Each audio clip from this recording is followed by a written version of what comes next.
Hey there, I'm going to tell you a story from medieval Europe. It's not about knights or castles or brave quests. Nope.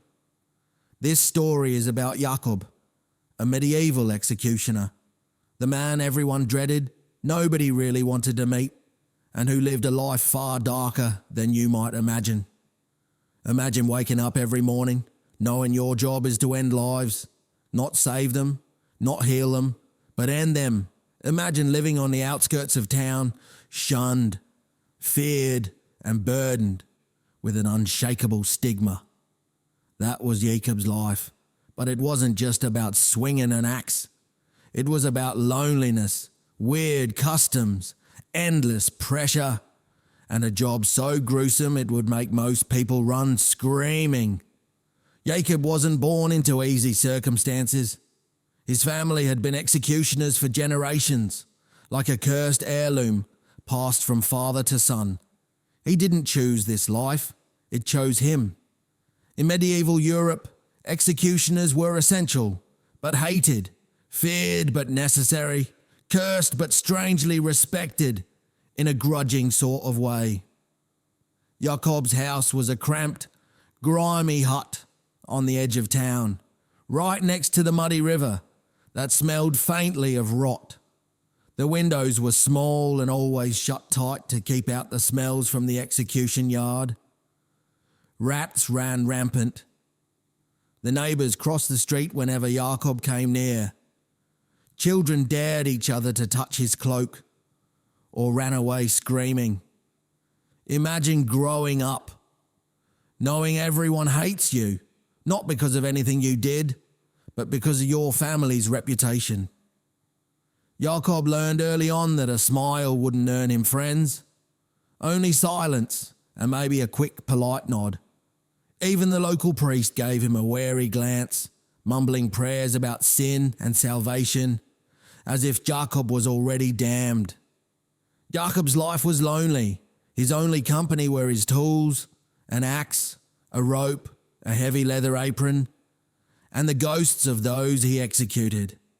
But unlike the knights and nobles whose stories fill history books, Jakob's story was one of shadows and whispers. Jakob's days began before dawn. His breakfast? A bowl of thin, cold porridge, oats soaked in water, sometimes mixed with the last limp vegetable from the market. Meat was rare. When it appeared, it was usually salted or smoked to keep, and barely edible.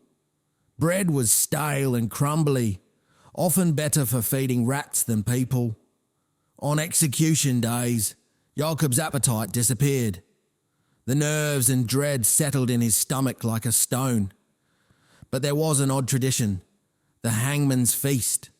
Before the execution, the condemned were given a last meal. Sometimes a bowl of thick stew or a piece of cheese and bread, and Jakob was expected to share in it, as if to show solidarity with those he would soon kill. Eating beside a man whose life you're about to end is, well, uncomfortable to say the least. Nighttime was worse.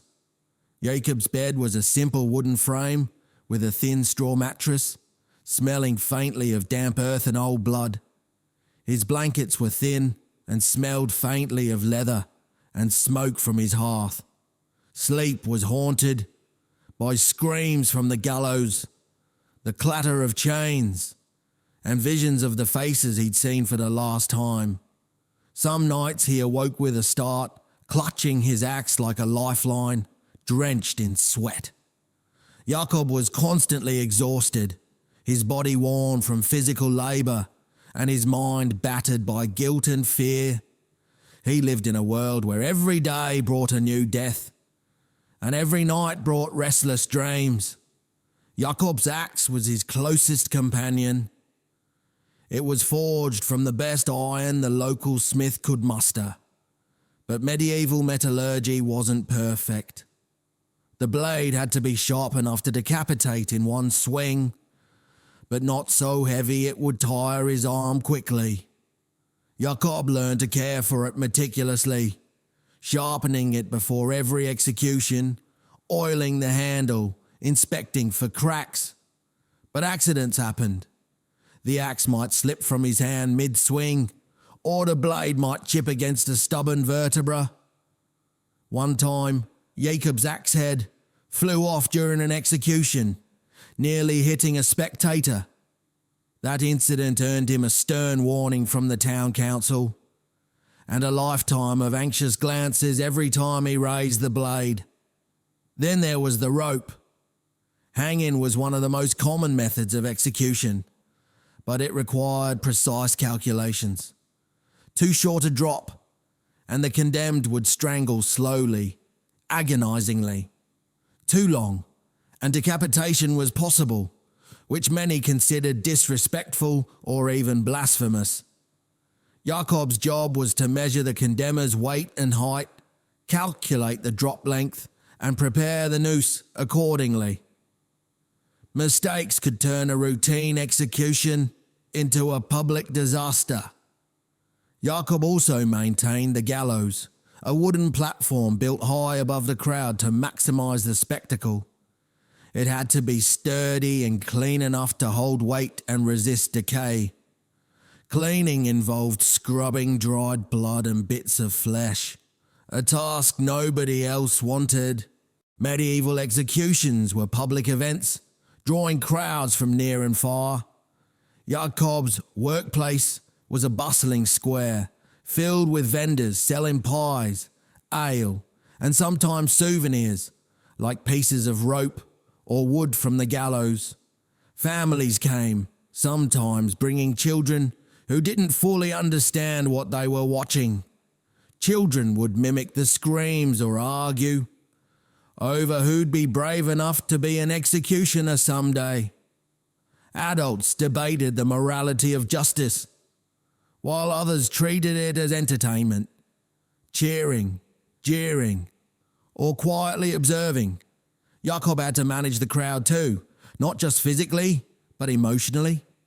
The crowd was unpredictable. Some days they were somber, other days rowdy and disrespectful. Hecklers shouted insults or threw rotten vegetables, testing Jakob's patience. The presence of so many eyes made Jakob's work terrifying. One misstep could spark a riot. One pause could be interpreted as weakness. He was both the star and the villain of this grotesque theatre. Botched executions were Jakob's worst fear. Imagine the pressure. One chance, one swing, and the entire town watching. If the axe didn't do its job cleanly, Jakob became the subject of scorn, anger, and sometimes violent retribution. There are stories of executions that took 4, 5, even 7 swings. The condemned screamed and convulsed. The crowd shifted from watching justice to watching torture. People threw insults, even stones. Jakob remembered one infamous execution where his axe slipped, only grazing the prisoner. The crowd erupted. Jakob's hands shook so badly he dropped the weapon. The prisoner made a desperate attempt to flee, bloodied and terrified. Town guards quickly subdued him, but the damage was done. Afterwards, Jakob was fined, publicly humiliated, and whispered about for months. The local tavern's gossip was brutal. 4 swings! No wonder he's cursed, they said. But the guilt haunted Jakob far more than the punishment. Each botched execution carved a deeper wound into his soul. Sometimes the condemned refused to die quickly. Hanging was supposed to break the neck instantly, but miscalculations meant slow strangulation. Jakob had to stand by and watch helplessly, praying the man passed soon. Burning at the stake was worse. Green wood, poor weather, or nervous fires meant the condemned could scream for hours. Jakob sometimes had to silence them, strangling the victim with a cord or stabbing with a dagger. Grim mercy that he hated, but was expected to perform. Other executions included boiling alive, dismemberment, or drowning. Jakob sometimes had to manage the pace, lowering victims slowly into scalding pots, or overseeing the methodical crushing of limbs. Improvisation was often necessary when tools failed or victims escaped mid-execution. Jakob had to chase them, bloodied and desperate, through muddy streets. Every failure was a mark against him, every success a relief, but never a joy. One bizarre tradition was the hangman's feast. The condemned often received a final meal, a gesture of mercy or custom, and Jakob, as the executioner, was expected to partake. This awkward dinner was a strange ritual.